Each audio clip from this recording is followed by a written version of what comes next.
But the question is like, why do you want the governments to have Bitcoin?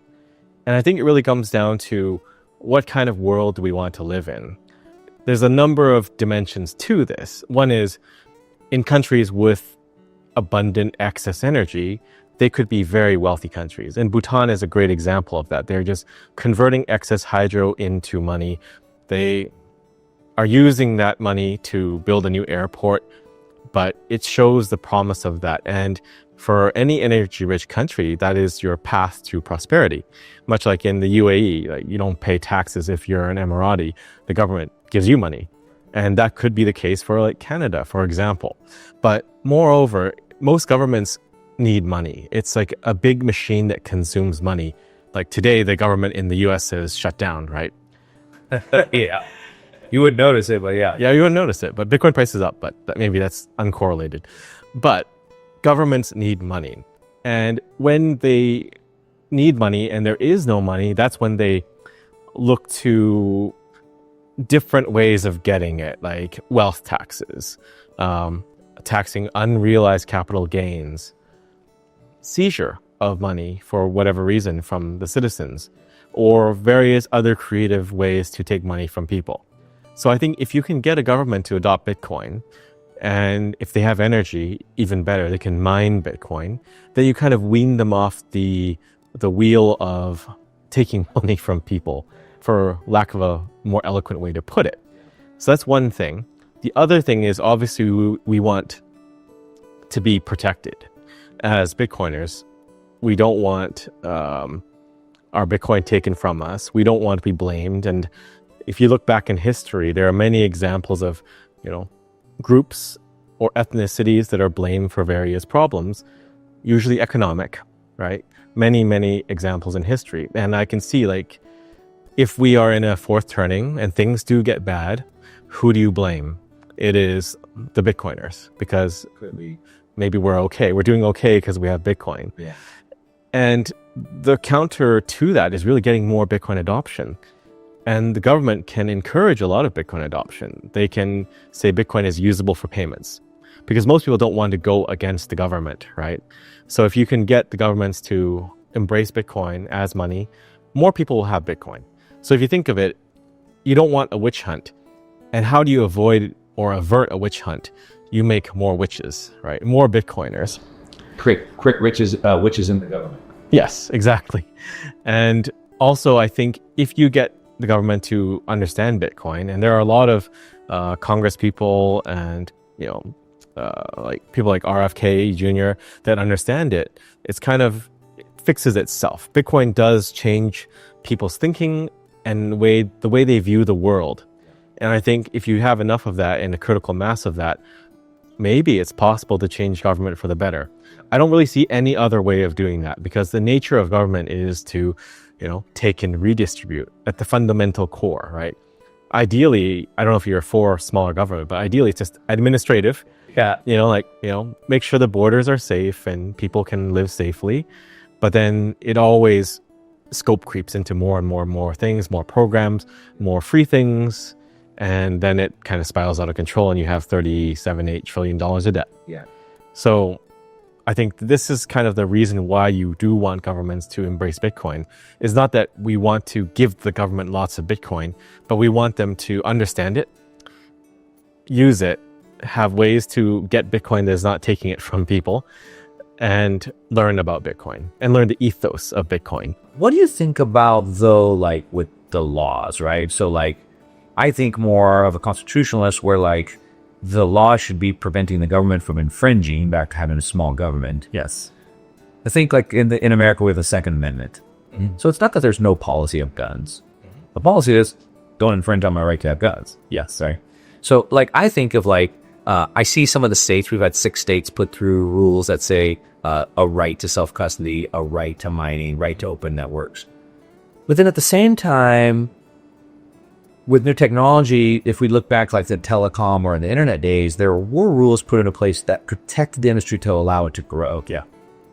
And so a lot of rules that they put in place could hurt it as well. So how do you navigate that? Well, I think it has to do with the evolution of technology, right? Like when the Constitution was written and the amendments were passed, you didn't have central banks and government money predominant in the world. But Jefferson was warning us about that. Yes.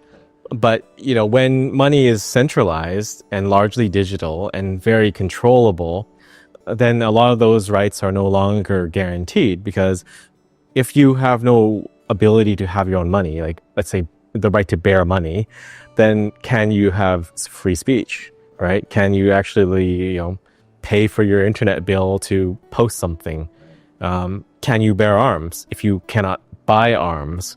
Or if they have a social credit score and they go, yeah, you can't have this now, right? So that you can't pay to drive to the assembly, right? Yeah. It all hinges on payments. Yeah. But it was kind of assumed that money would be bearer until suddenly it wasn't.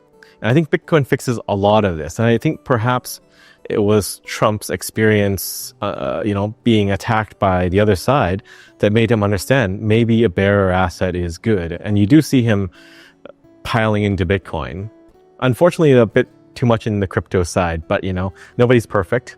But definitely it's on the right track that he is for bearer instruments. And I think this is kind of the way to fix that. But it's kind of sad that you have to pass laws for the right to having self-custody or other things like that, when it should be a given that you should be able to have money as a sovereign individual, because Bitcoin is money.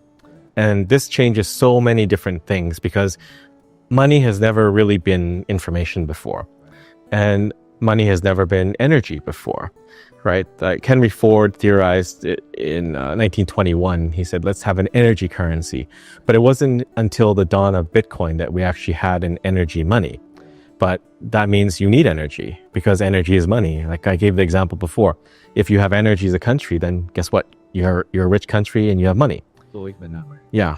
But with Bitcoin, it changes it, because it's not just oil in the ground or whatever. You could have nuclear reactors and have money too. But the information part is different, because money as information means you can teleport money anywhere around the world. Capital controls no longer exist. And I believe right now we're seeing countries kind of grappling with that new reality. In Korea, they're trying to push for a Korean won stablecoin. Is that going to be only transactable in Korea and subject to the same limits, or is it free flowing? If it's free flowing, then you don't have capital controls anymore. And I think this is kind of where the battle is, like the internal, conflict is. Do we have free money, or do we want controlled money and controlled economies? And to that extent, you need more protections too. Like I was saying, like when you cross the border, if someone can take your phone and take your information or look at your information, they can take your money. And how do you prevent that? Because, someone looked at it. How do you prove that they stole it? And ideally, as a Bitcoiner, if someone ever looked at your seed, treat it like it's gone. Yeah. Or if your device is compromised, then, move your funds immediately.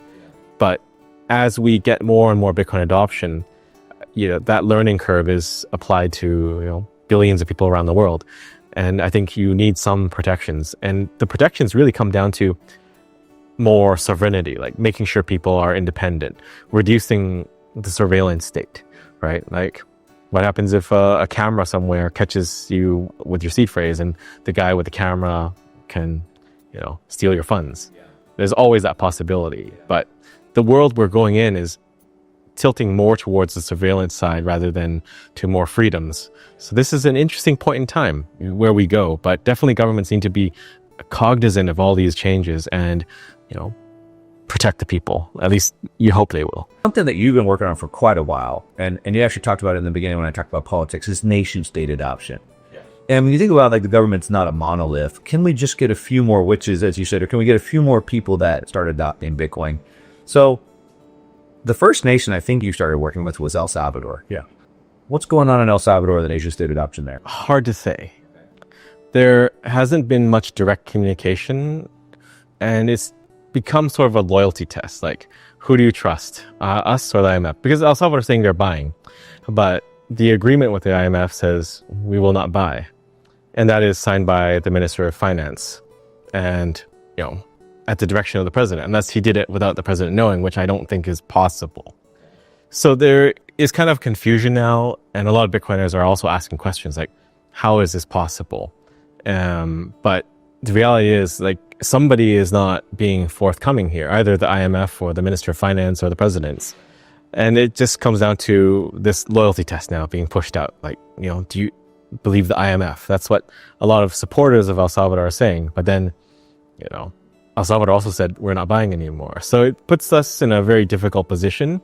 And there's a lot of uncertainty. Also, when they walked back the Bitcoin law, which was a provision of their agreement with the IMF, that was kind of... So what was that? Walking that Bitcoin law back? They've had to soften the Bitcoin law. So basically, there is a Bitcoin law, but it is like Voluntary, which is the legal tender. Yes, it is in writing legal tender, but it's voluntary. They're not enforcing it or making anybody accept it. Yeah, they didn't, but now it's not in there anymore. And there are other provisions there weakening the Bitcoin law, but it does still exist in paper print format, right?